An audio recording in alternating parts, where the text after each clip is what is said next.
Your services are no longer required in this house." The words, cold and sharp as shattered ice, struck Eleanor Hayes.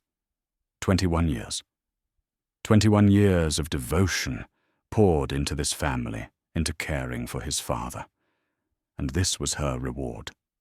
A dismissal as barren as the look in young Drew Carter's eyes.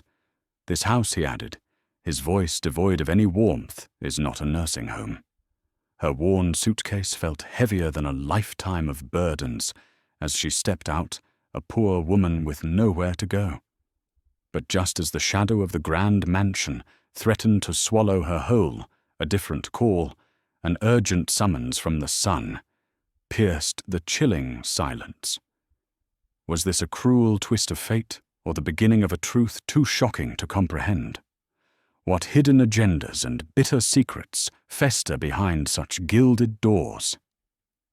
If you believe in the resilience of the human spirit, or have ever wondered about the stories that lie beneath the surface, share your first impressions in the comments below.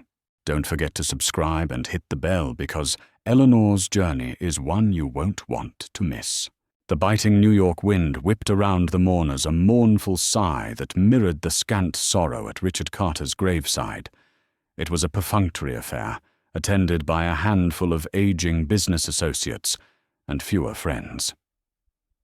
Drew Carter, Richard's only son, stood apart, a figure Wachstum Modell V1.1 marble, tall, impeccably dressed, his face a mask of cool indifference. He hadn't shed a tear, not one. His gaze, when it fleetingly passed over the figure of Eleanor Hayes, was as chilling as the November air.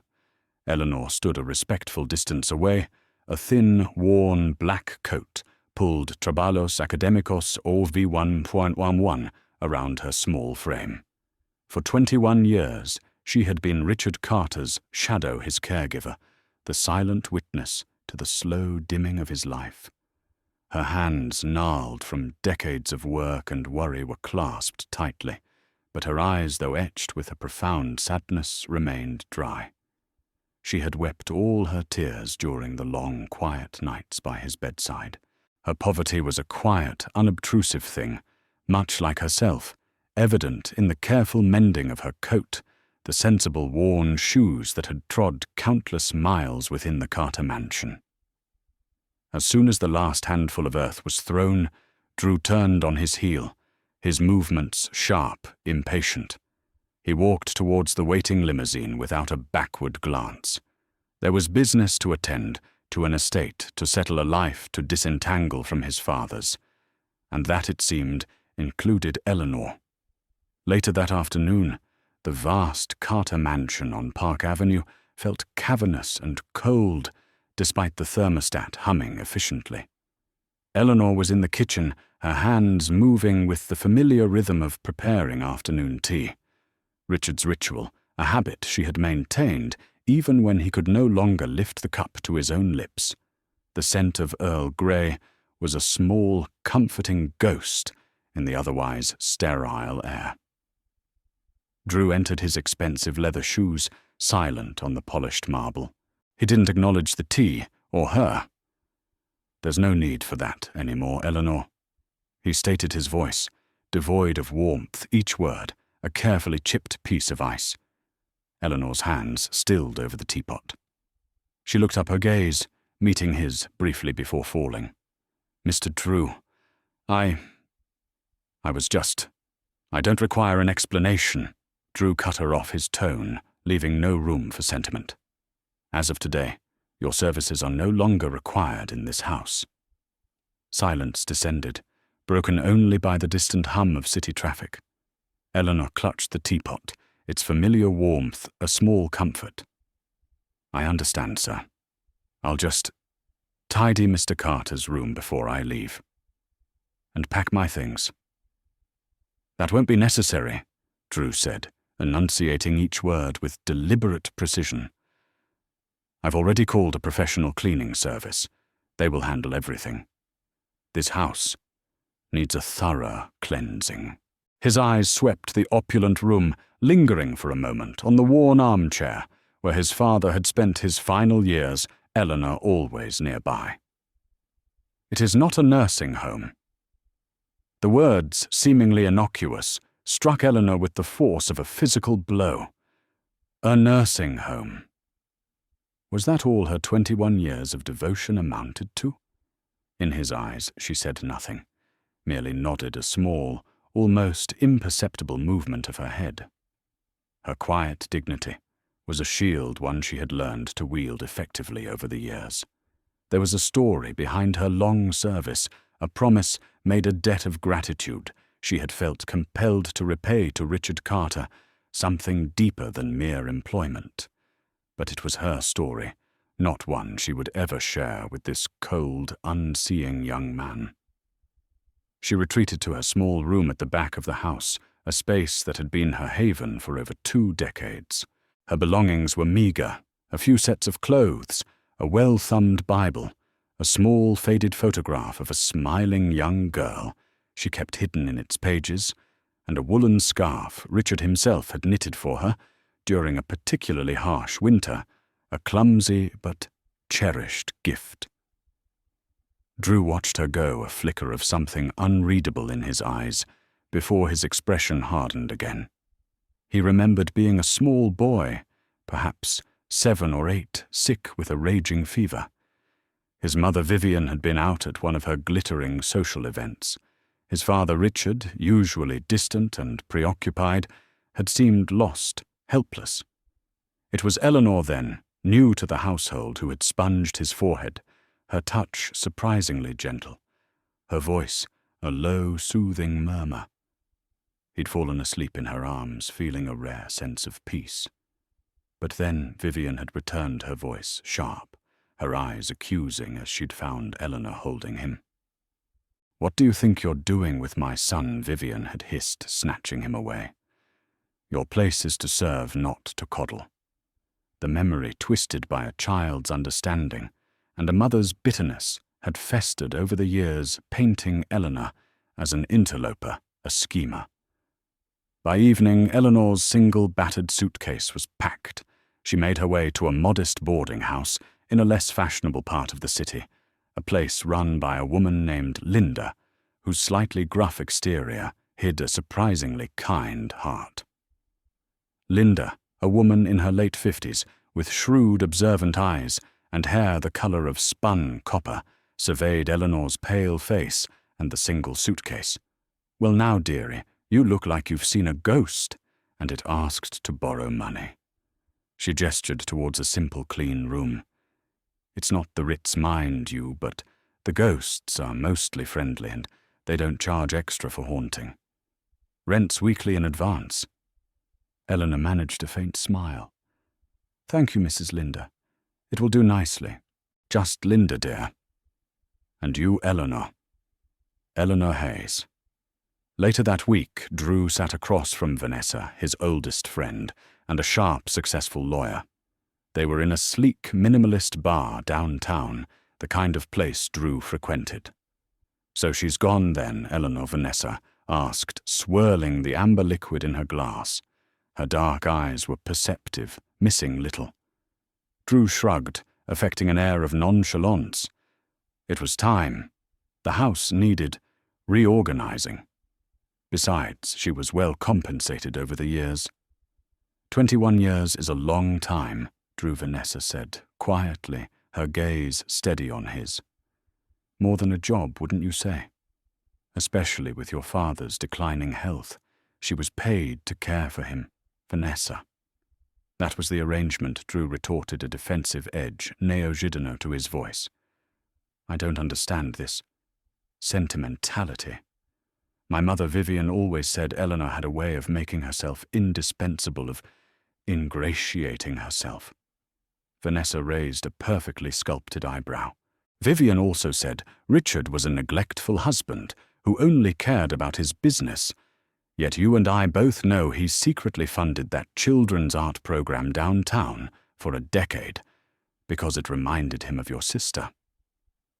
She paused, letting her words sink in.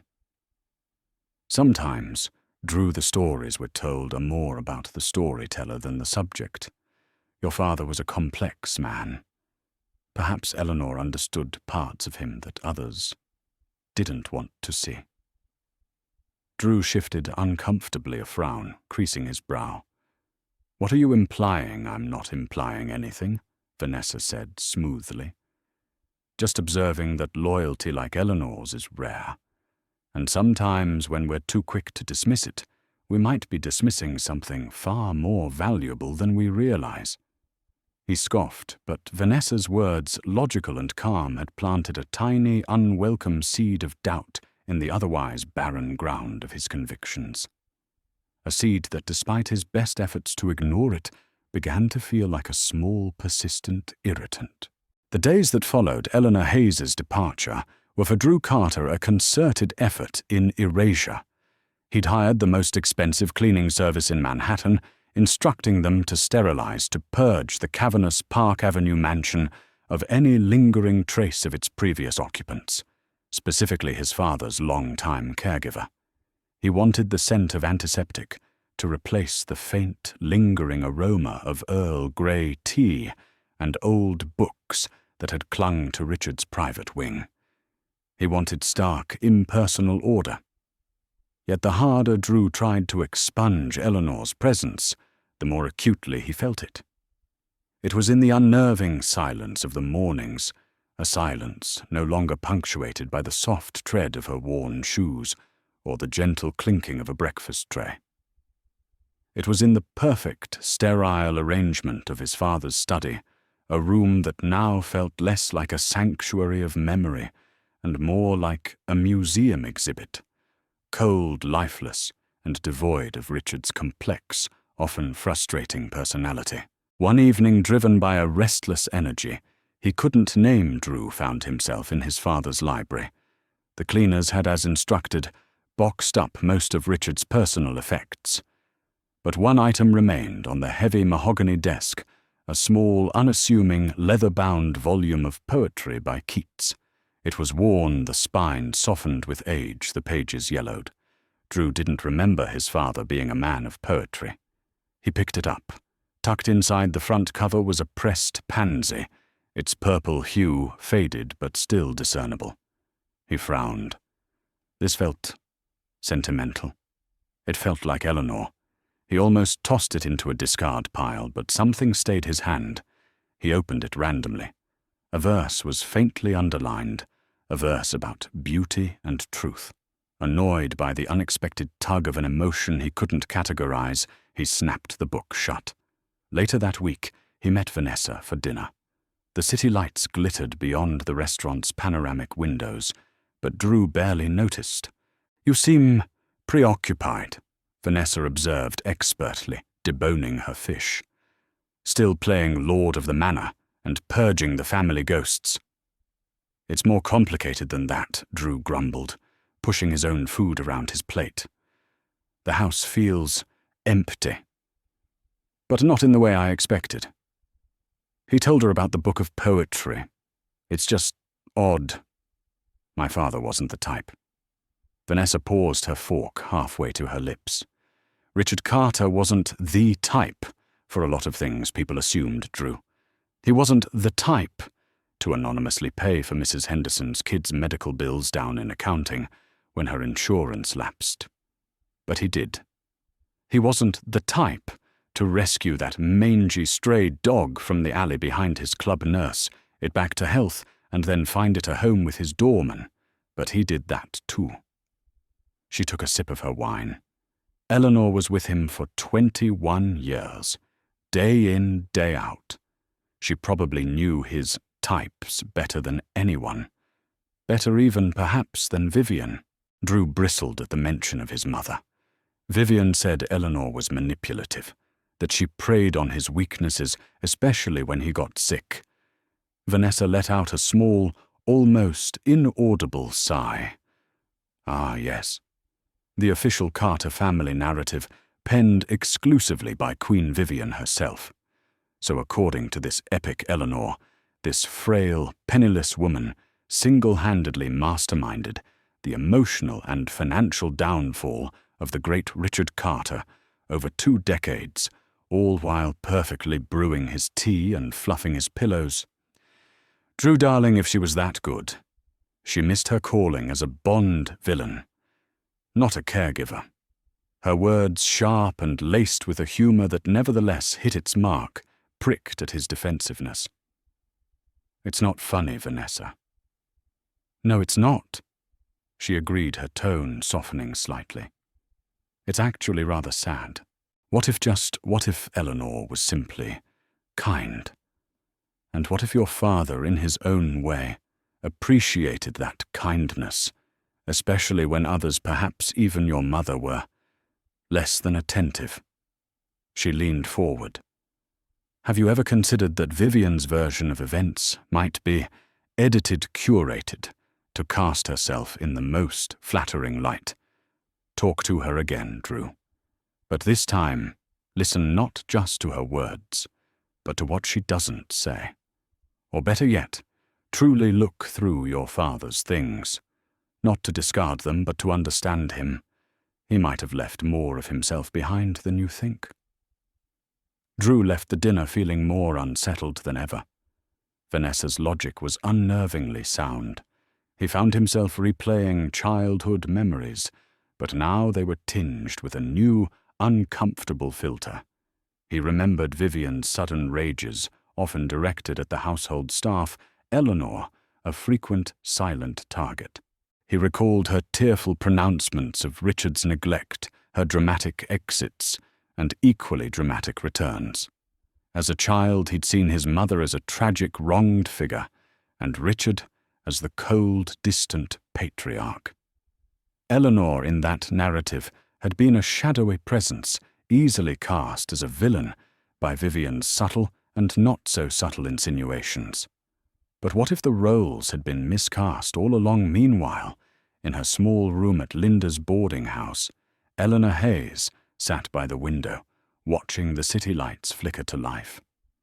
The room was sparse, but Linda, true to her word, kept it clean, and had even placed a small chipped vase with a single cheerful daisy on the rickety nightstand. Linda, bringing in a cup of chamomile tea, found Eleanor gazing out, her expression wistful. "A penny for your thoughts, Eleanor," Linda said. Gently, her earlier gruffness softened. She'd been a nurse for 30 years before a bad back had forced her into an early retirement and the boarding house business. She recognized the quiet weariness in Eleanor's eyes, the kind that came from carrying burdens too long. Eleanor turned, a faint smile touching her lips. "Just thinking, Linda. Old memories. Good ones, I hope, some good." "Some difficult," Eleanor admitted. "Mr. Carter, Richard, he was a good man underneath it all. Misunderstood, I think, even by his own family." Linda nodded, settling into the room's only other chair. "It's often the way, isn't it? The ones closest are sometimes the blindest. My own Arthur. God rest his soul, his sisters never understood his passion for fixing old clocks. Thought he was daft. But it was his peace, his own little world." She looked at Eleanor kindly. 21 years is a lifetime, dear. You must have seen a fair bit in that house." Eleanor's gaze drifted back to the window. "I saw a man grow old. I saw him carry a great deal of sadness. And yes," she added softly, almost to herself, "I saw kindness where others perhaps only saw opportunity." She thought of Richard's quiet acts of generosity, his unspoken sorrows, the way his eyes would sometimes light up when she read to him from that old Keats volume, a secret solace he shared only with her. These were not memories of a master and servant, but something far more nuanced, a bond forged in the quiet spaces of shared solitude and unspoken understanding. Drew returned to the mansion that night, Vanessa's words echoing in his mind. He might have left more of himself behind than you think. A new resolve began to form amidst his confusion. He wouldn't just purge and discard. He would look. He would try to find the father he barely knew, the man Eleanor Hayes had known for 21 years. He strode towards the library, towards the boxes, filled with his father's life, a growing unease, battling with a reluctant, undeniable curiosity. Perhaps, just perhaps, the truth wasn't as simple as Vivian had always made it seem. The decision to confront his mother Vivian was not one Drew Carter made lightly. For years, her narrative had been the bedrock of his understanding, her words shaping his perception of his father, of Eleanor Hayes, of his entire fractured family history. But Vanessa's incisive questions, coupled with the unsettling discoveries in his father's private world, had begun to erode that foundation. Vivian Carter lived in a lavish penthouse apartment overlooking Central Park, a monument to her success as a high-profile art dealer, and Drew suspected to the generous divorce settlement Richard had provided. She greeted him with an impeccably rehearsed display of maternal affection, her ageless beauty as striking as ever her voice, a carefully modulated symphony of concern. "Drew, darling, what a lovely surprise," she purred, air-kissing both his cheeks, her expensive perfume enveloping him. "You look tired. Is everything all right with settling Richard's affairs?" They settled into her art-filled living room, a space that felt more like a gallery than a home. Drew, steeling himself, came straight to the point. "Mother, I've been going through Father's things. There are discrepancies, things that don't quite align with what you've always told me about Eleanor Hayes." Vivian's smile tightened almost imperceptibly. "Discrepancies, darling. Richard was an old man. His mind wasn't always clear towards the end. And that woman, Eleanor, she had a way of insinuating herself, of twisting things." She sighed dramatically. She was a paid companion, Drew. Nothing more. But she always aspired to be something greater, to weave herself into the fabric of this family. She saw Richard's vulnerability, his loneliness after we separated, and she exploited it. Drew watched her, carefully remembering Vanessa's advice, to listen for what wasn't said, to observe the subtle cues. "You said she was the reason you left him, that he chose her over you." "In essence, yes." Vivian affirmed, her eyes glistening with unshed tears that Drew now suspected were more performance than pain. A man of Richard's stature, preferring the company of a nobody, a servant over his own wife. It was the ultimate betrayal, the final humiliation. She dabbed at her eyes with a silk handkerchief. She was relentlessly devoted, of course, played the martyr to perfection. It was a calculated act to secure her position, her future. But Drew remembered the worn book of Keats, The Pressed Pansy. He thought of the 21 years Eleanor had stayed, not just through Richard's decline, but through the long, lonely years before, when Vivian had been increasingly absent, pursuing her own ambitions. "You described her as scheming, almost malevolent." Drew pressed his voice even. "Yet everything I've seen of her, everything I remember, points to quiet dedication, even poverty." Vivian's composure flickered. A harder light entered her eyes. "Poverty can be a very effective costume, Drew. Don't be naive." She knew exactly what she was doing, playing on Richard's guilt, his sentimentality. She poisoned him against me, alienated him from his own son. It was the alienated him from his own son that struck a false note. Drew's memories of his father were of a man emotionally distant, long before Eleanor's influence could have been a significant factor, a distance largely fostered by Vivian's own constant criticisms of Richard in front of young Drew. Did she? Drew asked quietly. Or did he simply find a measure of peace with her that he couldn't find with anyone else? The question hung in the air, heavy and unwelcome. Vivian's smile vanished completely. "You're taking her side now, after everything I've told you, after everything she did to tear our family apart. I'm trying to understand the truth," Mother Drew said, the weariness evident in his voice. The conversation yielded no new insights, only a more polished, more vehement iteration of the same old story. He left Vivian's apartment feeling more conflicted than ever, the cracks in his armor of conviction widening into fissures. Back at the mansion, an almost obsessive urge drove him to the boxes from his father's study. If Vivian wouldn't offer truth, perhaps Richard had left his own. He spent hours sifting through old financial statements, business correspondence, a lifetime's accumulation of paper, and then tucked away at the bottom of a box of seemingly mundane tax records, he found it a slim, unassuming manila envelope, unsealed. His heart hammered against his ribs. Inside there were no legal documents, no stock certificates. There were photographs. Not many, just a few. One was of a much younger Richard, laughing arm in arm with a woman Drew didn't recognize at first, until he saw the familiar, gentle eyes, the quiet smile. It was Eleanor younger, her hair darker, but unmistakably her. They were standing on a beach, the wind whipping their hair, looking carefree and happy. Another photo showed Richard Vivian and a younger Eleanor, all three smiling, taken perhaps in the early days, an inscription on the back in his father's familiar script, Summer '04. Friends and new beginnings. Friends his mother had never mentioned being friends with Eleanor. She had always portrayed Eleanor as an employee who overstepped an outsider. But the most jarring item was a small folded piece of stationery, a note also in Richard's hand, clearly written many years later, his penmanship less steady. It wasn't a formal letter, more like a thought committed to paper. Eleanor, it read. You ask for nothing yet.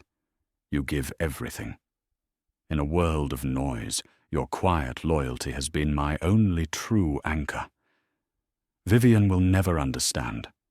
Perhaps Drew one day, if he ever truly sees beyond her stories, might. You were never the cause of the storm, my dear. You were the lighthouse. Drew stared at the words, his breath catching in his throat. The lighthouse? It was so profoundly different from Vivian's venomous portrayal, so filled with a quiet respect, a deep affection. This wasn't the note of a man manipulated. It was the acknowledgement of a man who felt understood, perhaps even saved. He called Vanessa immediately, his voice hoarse. I found something. At the house. You need to see this. When Vanessa arrived, Drew laid out the photographs and the note on the vast, polished surface of the dining room table. She examined them in silence, her expression thoughtful. Well, she said, finally picking up the note. It seems Richard Carter had a rather different perspective on Miss Hayes than his ex-wife did. My mother. She lied. Drew said the words feeling like ash in his mouth. All these years she's been lying. Vanessa looked at the photo of the three of them, Richard Vivian and a younger Eleanor, all smiling. Perhaps lying is too simple a word, Drew. People construct narratives to survive, to make sense of their choices, to cast themselves as the hero or the victim. Vivian's narrative required a villain. She then gave a small, humorless smile. Though if her story about Eleanor were a movie, it would still win an award for most elaborate plot twist based on zero verifiable evidence from this end. Her attempt at levity, though dry, didn't quite break through Drew's turmoil. What do I do? Vanessa, you do what you should have done from the start. She said, her voice firm but not unkind. You find Eleanor Hayes, and you listen to her story. Because I have a feeling Richard's lighthouse has a lot more truth to offer than Vivian's carefully curated drama. The weight of his mother's deception, of his own blind complicity, pressed down on Drew with suffocating force. He had built his life, his resentments, his very identity around a carefully constructed lie. And now that edifice was crumbling, leaving him exposed, raw and reeling, from the devastating truth that was beginning to emerge. He had to find Eleanor, not just for answers, but for something far more fundamental he couldn't yet name. The city was a blur. Drew Carter walked for hours the damning evidence from his father's hidden envelope, the photographs, Richard's poignant note calling Eleanor his lighthouse, burning a hole in his pocket and his conscience. Vanessa's parting words echoed in his ears. Find Eleanor Hayes. Listen to her story. But how could he face her? How could he look into the eyes of the woman he had so casually, so cruelly dismissed now, knowing that his entire perception of her had been built on a foundation of lies? Lies spun by his own mother. He found himself in Times Square, the usual cacophony of tourists and flashing billboards, a jarring contrast to the turmoil raging within him. He was about to turn away to escape the overwhelming sensory assault when a sound, a melody, cut through the noise. On one of the giant screens, usually reserved for high-fashion ads or breaking news, a live broadcast was playing the Coldplay Tour 2025, a charity concert. And the song, it was Fix You, when you try your best but you don't succeed. Chris Martin's voice, raw and empathetic, washed over him. Drew stopped rooted to the spot. The crowd in the square, a sea of faces upturned towards the screen, seemed to fade away. When you get what you want, but not what you need. Images flooded Drew's mind, unbidden potent. Eleanor patiently spoon-feeding his father in his final months, her expression one of gentle concentration, not resentment. Eleanor mending one of Richard's old cardigans by the dim light of a lamp late at night, her own clothes threadbare. Eleanor, her face pale but composed, as he'd uttered those dismissive, cutting words, "This house is not a nursing home. When you feel so tired but you can't sleep." Stuck in reverse. He saw himself as a boy again, small and feverish, Eleanor's cool hand on his forehead, a stark contrast to Vivian's impatient, fleeting visits. He saw Eleanor day after day, year after year, a constant, quiet presence in a house often filled with his mother's dramatic absences or his father's melancholic withdrawals. 21 years. 21 years of service, of loyalty, of quiet dignity, in the face of what he now suspected was a lifetime of unspoken hardships, all performed by a woman living in visible poverty. And the tears come streaming down your face. When you lose something you can't replace. A choked sob escaped Drew's lips. The carefully constructed walls around his heart walls, built by Vivian's insidious whispers and his own childish misunderstandings, didn't just crack, they shattered. The truth, or at least the devastating outline of it, hit him with the force of a physical blow. He had been a fool, a cruel, blind fool. He had taken the word of a manipulative, self-serving woman over the silent, unwavering evidence of 2 decades of selfless dedication. Lights will guide you home, and ignite your bones, and I will try to fix you. The music swelled, and with it an agony of regret so profound it buckled Drew's knees. He stumbled to a nearby bench, oblivious to the curious glances of passers-by, and wept. He wept for his father, who had clearly found solace in Eleanor's presence. He wept for Eleanor, for the dignity he had stripped from her, for the years of quiet suffering she must have endured under his mother's scorn and his own cold indifference. And he wept for himself, for the man he had become, for the truth he had refused to see. The song ended, but its echo resonated deep within him. I will try to fix you. The words became a desperate prayer, a nascent vow. He had to find Eleanor. He had to try somehow to make amends, to repair even a fraction of the damage he had wrought. His mind, now agonizingly clear, raced. Linda's boarding house. That was his only lead. He hailed a cab, his hands trembling as he gave the address. Linda opened the door to her modest establishment, her shrewd eyes taking in Drew's dishevelled appearance, his tear-streaked face, the raw desperation in his gaze. She'd seen him once before, when Eleanor had first arrived, a pale shadow of a woman. Now this young man looked like a ghost himself. "Well, well," Linda said, her voice dry but not unkind. "Look what the cat dragged in. Or in your case, what a guilty conscience finally coughed up. Took you long enough, son. Some folks need a full-blown opera with a fireworks finale to hear what's been whispered in their ear for years." She stepped aside. "Come in, though I doubt you'll like what I have to say." Drew followed her into the narrow hallway, his heart pounding. "Eleanor Hayes. Is she here? I need to speak with her. Urgently." Linda led him into her small, cluttered sitting room. "Spit it out, boy," she said, gesturing to a worn armchair. "I've seen worse messes than you, though you're giving it a good try this evening." He sank into the chair, the story tumbling out. His mother's lies, the photographs, Richard's note, the crushing realization at Times Square. He didn't spare himself, laying bare his arrogance, his cruelty. Linda listened patiently, her expression unreadable. When he finally fell silent, exhausted and ashamed, she nodded slowly. "So the golden boy finally peeked behind the curtain and didn't like the puppeteer, eh?" she said, her voice surprisingly gentle.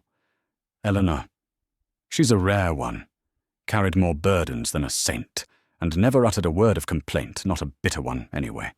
When she came here, she was like a little bird with a broken wing, quiet, frightened, but proud, always so damn proud."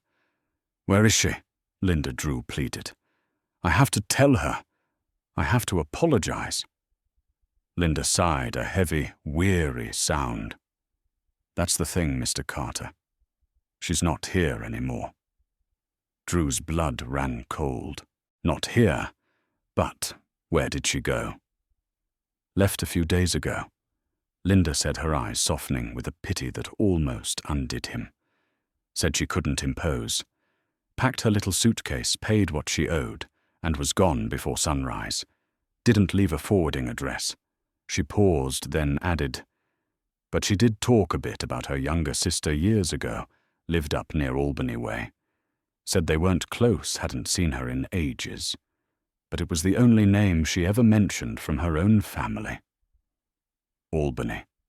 It was a fragile thread, almost nothing. But it was all he had. "And one more thing," Linda said, her gaze direct. "Your father, Richard. He wasn't always an easy man, from what little Eleanor let slip. Carried his own ghosts, he did. But he knew gold when he saw it. Eleanor told me once when he was very ill, he held her hand and said, 'You're the only honest thing in this whole damn charade, Eleanor. Don't you ever let them break you.' Looks like you and your mother nearly did." The partial truth Drew now possessed was a heavy, suffocating weight. Eleanor was gone, vanished into the vast, indifferent city, or perhaps further afield, carrying the fresh wounds he had inflicted upon her. His desperate hope of an immediate apology, a quick absolution, crumbled. The path to redemption, he was beginning to understand, would be far longer, far more arduous than a simple apology could ever pave. And it had to start with finding her. The fragile lead Linda had given him, Eleanor Hayes's estranged sister near Albany, became Drew's sole focus.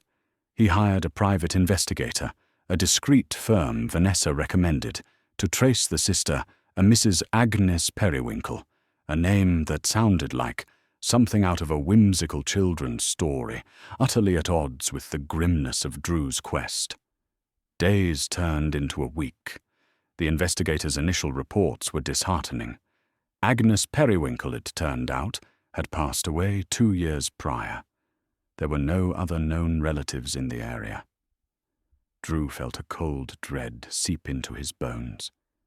Had he lost Eleanor forever, before he even had a chance to beg for her forgiveness. The investigator, however, was persistent. He uncovered that Agnes had a daughter and niece to Eleanor, who had moved to a small town even further upstate after her mother's death. Her name was Carol. It was a long shot, but Drew clung to it. He drove upstate himself, the miles a blur of autumn foliage that seemed to mock his inner bleakness.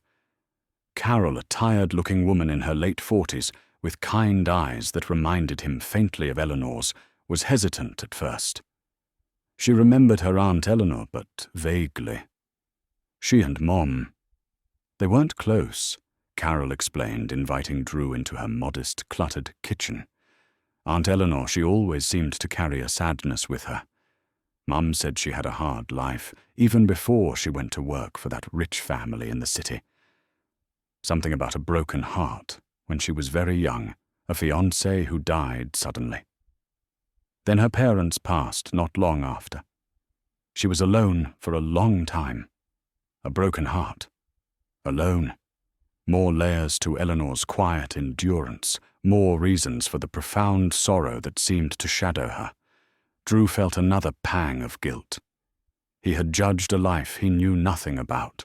Carol couldn't offer a current address, only that Eleanor used to send a small anonymous Christmas card to her mother, each year postmarked from New York City, but with no return address. The trail, it seemed, had gone cold again. Defeated, but with a heavier heart, full of new, painful insights into Eleanor's past, Drew returned to New York. There was one confrontation left, the one he now dreaded, but knew was unavoidable. He had to face Vivian armed, not just with Richard's note, but with the echoes of Eleanor's solitary life and Linda's poignant recollections. He found Vivian hosting an intimate pre-gallery opening cocktail party in her penthouse. The air was thick with the scent of expensive champagne and even more expensive ambition.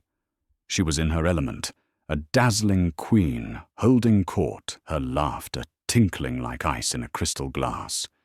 Drew waited his simmering anger, a tight knot in his chest, until the last guest had departed. "Drew, darling, you look positively funereal," Vivian said, her smile not quite reaching her eyes, as she turned to him. "Something Peshkirayana V1 more from Richard's dusty old boxes. I spoke to Linda Eleanor's former landlady. Drew," began his voice, low and controlled. "And I found Eleanor's niece upstate. I'm learning things, Mother. Things about Eleanor's life, about her losses, about the fiancé who died." Vivian's expression tightened. Oh, that old story. Eleanor always did have a flair for the tragic. It gained sympathy, you know. And I learned more about what Father truly thought of her. Drew continued pulling out Richard's note. He read it aloud, his voice gaining strength with each word, culminating in, "You were never the cause of the storm, my dear.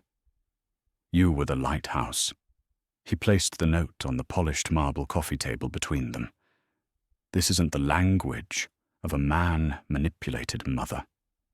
This is love. This is respect. Something you clearly never gave him or her." Vivian's composure finally shattered.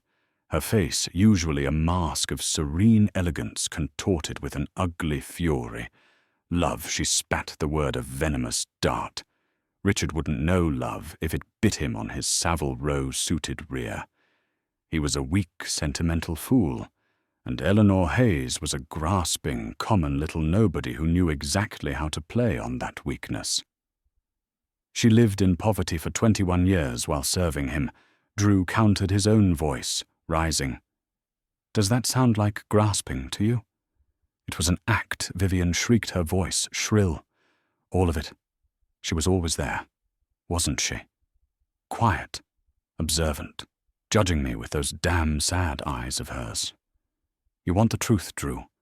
You want the real truth behind your sainted father and his precious lighthouse." She advanced on him, her eyes blazing with a chilling, almost unhinged light. Richard wasn't some innocent victim in all of this. He had his own indiscretions. Years ago, long before I finally left him, there was another woman. Someone unsuitable. Someone he thought he could hide. But I found out. Of course I found out. Drew stared at her speechless. This was a new, venomous twist he hadn't anticipated. Vivian laughed, a harsh, grating sound. "Oh, don't look so shocked, darling. Your father wasn't a saint. And when that little affair ended quite messily, I might add, guess who was there to pick up the pieces? Guess who knew just enough to be a potential embarrassment? A quiet little threat if she ever chose to speak." Her eyes narrowed, pinning Drew with their intensity. Eleanor Hayes. She wasn't his lover, no. She was far too clever for that. She was his confidant, his keeper of secrets. She knew about his mistake. And in return for her silence, her discretion, he kept her on year after year, elevated her from a simple maid to his indispensable companion. It wasn't loyalty, Drew. It was a mutually beneficial arrangement, a form of emotional blackmail cloaked in devotion. The room seemed to tilt. Drew felt the blood drain from his face. This was monstrous. This painted not only Eleanor but also his father in a light so cynical, so sordid, it made him feel physically ill. And Drew managed his voice, a strangled whisper. "You knew this. All this time you let me believe.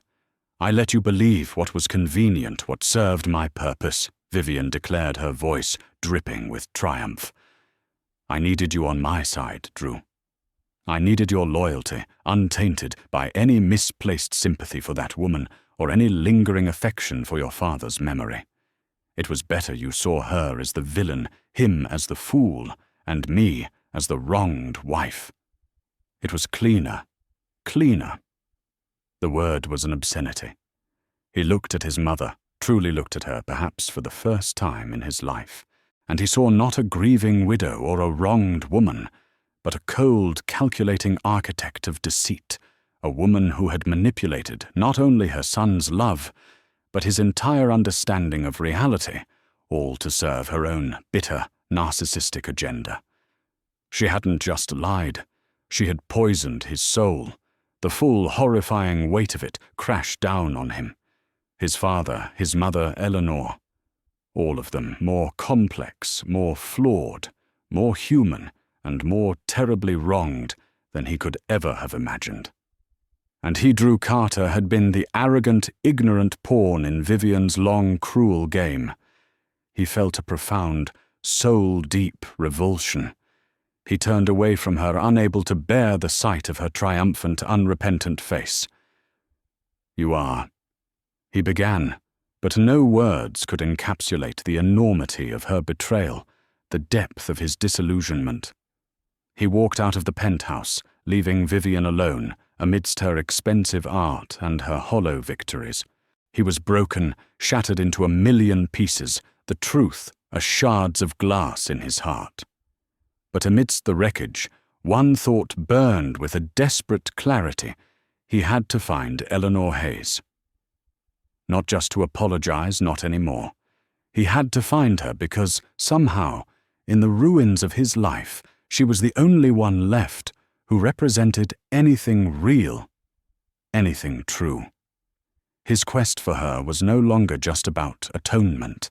It was about his own desperate, urgent need for salvation. The poisonous truth Vivian had spat at him left Drew reeling, but it also forged a new, desperate resolve within him. His mother's manipulative narrative, designed to ensnare and control, had instead severed the last frayed threads of his filial obligation. He was free of her in the most desolate way imaginable.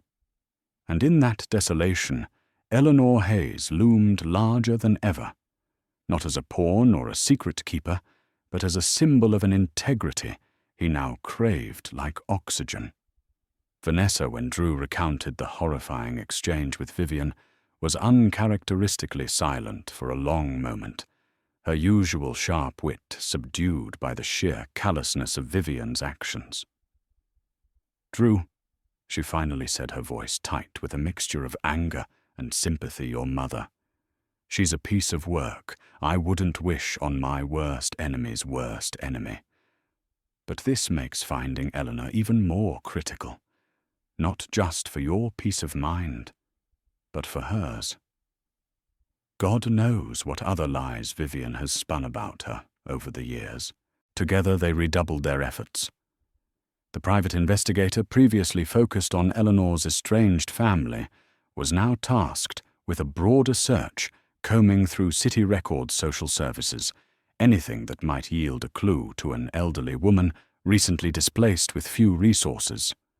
Drew himself walked the streets, visiting shelters, community centers, his tailored suits a stark contrast to the environments he now found himself in.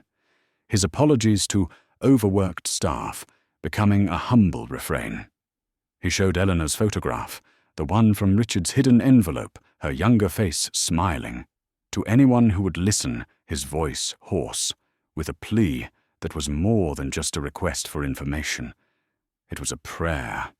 Days bled into weeks, dead ends mounted. Hope frayed. Drew learned the bitter taste of helplessness, a stark contrast to the easy power and privilege he had always taken for granted. He saw the city's underbelly, the quiet desperation of those living on the margins, and with each encounter his self-loathing deepened, but so did his determination. This was his penance. He knew this frustrating, often heartbreaking search. Then a breakthrough. A social worker from a small outreach program in a distant borough recognized Eleanor's picture. Ms. Hayes? Yes, I remember her. She came in looking for assistance a few weeks back. Very frail, very quiet. Said she'd lost her long-term position. The social worker consulted her notes. We found her temporary placement at a small facility, Hopewell House. It's a clean place, but very basic. She seemed adrift. Hopewell House. The name sounded like a cruel irony, given Eleanor's circumstances. Drew and Vanessa drove there immediately, a knot of dread and fragile hope tightening in Drew's stomach. It was a nondescript building, clean but exuding an air of institutional anonymity. At the reception desk, a kind-faced nurse with tired eyes introduced herself as Sarah Davis, Eleanor Hayes. Nurse Davis repeated, her brow furrowing slightly. Yes, she's with us. Room 2B. But she's not been doing too well. Very withdrawn. Refuses most meals. Just sits by the window mostly. She looked at Drew with a searching gaze. Are you family? I'm a friend. Drew managed the word, feeling inadequate, almost a lie. A very concerned friend. The door to room 2B was slightly ajar. Drew pushed it open slowly, his heart hammering. The room was small, sterile, containing little more than a narrow bed, a nightstand, and a single chair by a window that looked out onto a patch of struggling grass. And there in the chair, silhouetted against the grey afternoon light, was Eleanor. She was smaller than he remembered, almost translucent, her white hair, a wispy halo around a face, etched with a sorrow that went beyond mere sadness. Her hands, those capable gnarled hands, lay limp in her lap. Eleanor Drew whispered, his voice cracking. She turned her head slowly, her eyes, those once gentle, observant eyes, now clouded with a distant weariness. They registered no surprise, no anger, only a profound, soul-deep exhaustion. It was as if she had expected him, or someone like him, to bring more pain. Mr. Carter, she said, her voice a mere thread of sound. The formal address, after everything, was like a fresh stab to his conscience. He knelt beside her chair, heedless of the cold linoleum floor. Eleanor, I am so sorry. The words were a torrent, clumsy, inadequate, pouring out of him. Apologies for his cruelty, for his blindness, for his mother's monstrous lies, which he now haltingly tried to explain, though he spared her the ugliest, most cynical details Vivian had spewed about Eleanor's own alleged complicity. He spoke of Richard's note of the lighthouse, of the truth he had finally belatedly stumbled upon. Eleanor listened in silence, her gaze fixed on some distant point beyond the window. When he finally ran out of words, the silence in the room was heavy, suffocating. Then she spoke, her voice barely audible. "Your father. He was a good man in his heart. He carried many burdens. I tried to lighten them a little. No accusations, no recriminations. Just a simple statement that somehow amplified Drew's guilt 1,000-fold. You did more than that, Eleanor." Drew said, his own eyes now wet. "You were his lifeline. And I threw it away." He reached out tentatively and covered her frail hand with his own. It felt as fragile as a bird's wing.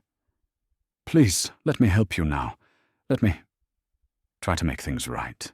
Eleanor's eyes finally focused on him, a flicker of something unreadable within their depths. Weariness, yes, but perhaps also a dawning awareness of the raw sincerity in his broken voice. "Right," she echoed softly. "What is right, Mr. Carter, after so much wrong? It wasn't a rejection, but it wasn't acceptance either. It was the quiet question of a soul that had endured too much to trust easily." Over the next few days, Drew became a fixture at Hopewell House. He brought flowers which Eleanor barely acknowledged. He brought books which remained unread. He brought food from outside, tempting morsels that Nurse Sarah Davis encouraged him to offer, though Eleanor ate little. He simply sat with her sometimes, talking quietly about innocuous things. The weather, a news story, a memory of his father that wasn't tainted by Vivian's venom. Sometimes in comfortable silence. He was clumsy in this new role. Once trying to pour her a cup of tea, he spilled more than he poured his expensive suit jacket, suffering the consequences. Eleanor watched him, and for the first time, the faintest ghost of a smile touched her lips. "Perhaps I should supervise the tea-making from now on, Mr. Drew," she murmured, her voice a little stronger. "For everyone's safety." Nurse Sarah Davis, who had walked in at that moment, caught the exchange and offered Drew a sympathetic, knowing smile. "She's right, you know. Some people are born to nurture, Mr. Carter. Others, she winked, are born to appreciate the nurturers. You'll get the hang of it." Her gentle humor and Eleanor's almost imperceptible response felt like the first ray of sunshine after a long, brutal storm. He began to talk to Vanessa about an idea that had been forming in his mind, a foundation in Eleanor's name, dedicated to helping elderly caregivers who found themselves in similar situations of vulnerability and neglect. The Eleanor Hayes Fund. It wouldn't erase the past, nothing could, but it would be a tangible act, a way to honor her legacy of quiet dedication, a legacy he had so callously disregarded. The thought of the Coldplay ticket, his initial naive idea of a grand gesture, now seemed so inadequate. A lifetime of dedicated support for others like her felt closer to something real. One afternoon, as Drew was quietly reading a newspaper aloud to her, Eleanor spoke, her voice still weak but clear. "That scarf, the blue woolen one your father knitted. Do you still have it?" Drew looked up, surprised. It was the first thing she had asked for. "Yes, Eleanor. It's at the mansion. I can bring it." She nodded, a single slow movement. It was a kind thought. He tried so hard with those needles. A tiny, almost invisible tremor of warmth passed through her. It wasn't forgiveness, not yet, but it was a connection, a shared memory, a fragile thread reaching across the chasm of pain and misunderstanding. For Drew, it was enough. It was a start. The transition from the sterile anonymity of Hopewell House to the quiet, sun-drenched rooms of the Carter mansion was a slow, carefully navigated journey. Drew, with a patience he hadn't known he possessed, supervised every detail, ensuring Eleanor Hayes's comfort. He had the guest wing overlooking the quietest part of the garden, redecorated in soft, calming colors, filled with comfortable furnishings and shelves of books he thought she might enjoy. There were no echoes of a nursing home here. This was an invitation to be cherished, to be honored. Eleanor, still frail, but with a returning light in her eyes, accepted his ministrations with a quiet grace that humbled him daily. She had agreed to come not out of obligation, but because she saw in Drew's relentless efforts, in the profound sorrow that still shadowed his eyes, a genuine, agonizing remorse that resonated with her own capacity for quiet forgiveness. The blue woolen scarf Richard had knitted, which Drew had retrieved from the mansion and brought to her at Hopewell House, now lay draped over the back of her favorite armchair. Time measured not in weeks, but in small, consistent acts of kindness began to weave a new tapestry between them. Drew learned to make tea to her liking. He read to her not just newspapers but poetry. Keats' Wordsworth. Poets his father had secretly loved, poets Eleanor had shared with him in the quiet twilight of his life. He listened, truly listened, as she occasionally spoke of Richard, not with sadness, but with a gentle understanding, sharing anecdotes that painted a picture of a man far more complex and vulnerable than Drew had ever perceived. She never spoke of Vivian, and Drew, respecting her silent boundary, never pressed. Vanessa was a frequent visitor, her sharp intellect and warm heart a welcome presence. She was the driving force behind the legal framework of the Eleanor Hayes Fund, and she marveled at Drew's transformation. You know, she told him one afternoon, as they reviewed documents, "I always knew there was a decent man under all that, well under all that Carteresque stoicism your mother so carefully cultivated in you." Drew managed a wry smile. It took an earthquake to find him, apparently. The launch of the Eleanor Hayes Fund was held at a small, elegant venue. It wasn't a lavish society affair, but a gathering of people who genuinely cared: social workers, healthcare professionals, a few journalists who had been touched by the quiet integrity of the story Vanessa had carefully shared. Eleanor, dressed in a simple but elegant new dress Drew had insisted on buying her, sat in the front row, her composure serene, a quiet dignity radiating from her. Drew spoke from the heart, his voice occasionally thick with emotion. He didn't gloss over his past mistakes. He spoke of his blindness, his arrogance, and the profound lessons he had learned about judging others, about listening to the quiet voices of truth, and about the enduring power of selfless dedication. He paid tribute to Eleanor, not as a long-suffering victim, but as a woman of extraordinary strength, resilience, and quiet grace, his father's lighthouse, and now his own. After his speech, an elderly woman with bright, intelligent eyes approached Eleanor. "Miss Hayes, I'm Helen Foster," she said, her voice warm. What Drew has done here today, creating this fund, it's a wonderful thing. So many of us who've spent our lives caring for others find ourselves forgotten in our own time of need." Eleanor smiled, a genuine, radiant smile that lit up her face. "Thank you, Mrs. Foster. It seems Mr. Drew is finally learning a thing or two about looking after people." There was a gentle, affectionate tease in her tone that made Helen Foster chuckle. "Indeed, he is, dear," Helen agreed, glancing towards Drew, who was talking animatedly with a group of community workers. "And a fine job he's making of it, if I may say so." Vivian Carter was not present. She had not been invited. The fallout from Drew's final devastating confrontation had been quiet, but absolute.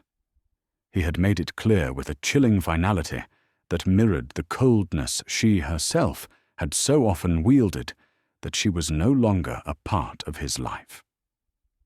There were no public recriminations, no dramatic scenes, just a slow, inexorable social freezing out as whispers of her true nature and the depth of her deceptions began to circulate within her own rarefied circles. Her empire of art and artifice began to feel as hollow as the penthouse she now inhabited, alone. One evening, months later, Drew decided to attempt a celebratory dinner for Eleanor. He'd spent the afternoon in the kitchen, a cookbook open flower dusting his expensive shirt. The result was ambitious. The roasted chicken was a little too roasted. On one side, the potatoes slightly less than tender. He presented it with a flourish, a nervous smile on his face. Eleanor surveyed the meal, a twinkle in her eye. "Well, Drew," she said, after taking a tentative bite. "It seems your culinary skills still have a long way to go to match your enthusiasm."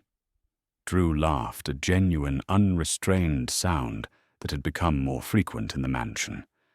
"I take it that's a polite way of saying it's terrible."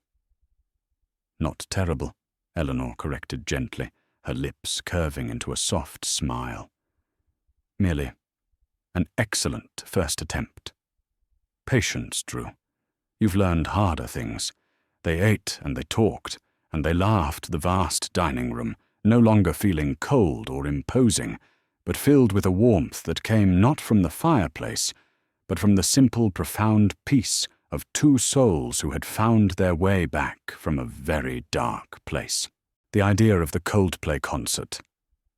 The actual tickets had faded, replaced by something far more real.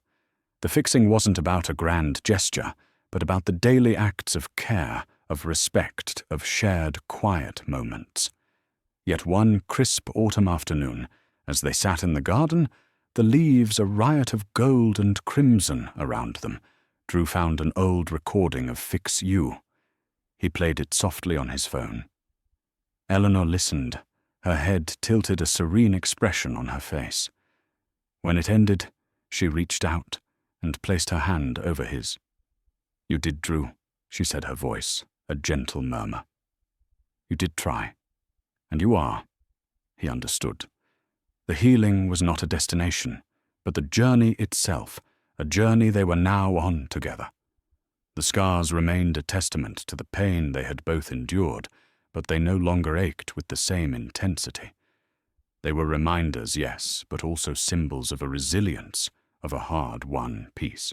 Drew Carter had finally dismantled the legacy of lies and built in its place a future rooted in truth, compassion, and an enduring, quiet love for the woman who had once been merely his father's caregiver, but was now in every way that mattered his family.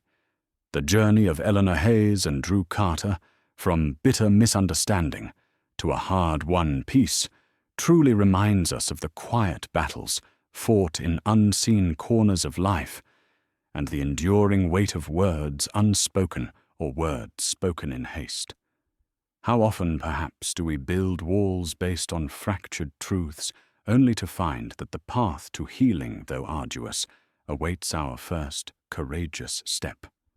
Their story whispers that even the deepest chasms of pain can, with time and sincere effort, be bridged by understanding and forgiveness. This narrative of heartbreak, revelation, and ultimate healing has certainly left us with much to ponder, and we imagine it may have stirred something within you too. We'd love to hear your reflections. What for you was the most pivotal moment in Drew's path to redemption? And do you believe that true forgiveness, like Eleanor's, can ever fully erase the scars of the past? Or do they simply become a part of a new, stronger whole? We are always striving to bring you stories that touch the heart and stir the soul, and your insights are invaluable to us. If there's anything in today's story, or our way of telling it, that you think we could improve, or if you have ideas for future narratives you'd love to see, please do share your constructive thoughts in the comments below. Your feedback truly helps us grow and bring you more of what you love. If Eleanor and Drew's story moved, you please show your support with a like. And if you feel this message of hope and atonement could resonate with someone you know, consider sharing it with them. For more stories that explore the depths of human emotion and the strength of the human spirit, don't forget to subscribe and ring that notification bell. Let's continue to discover these meaningful journeys together. And before you go, why not explore another of our moving stories waiting for you right now on your screen? Until next time, take care, and remember that even in the deepest shadows, light can, and often does, find a way.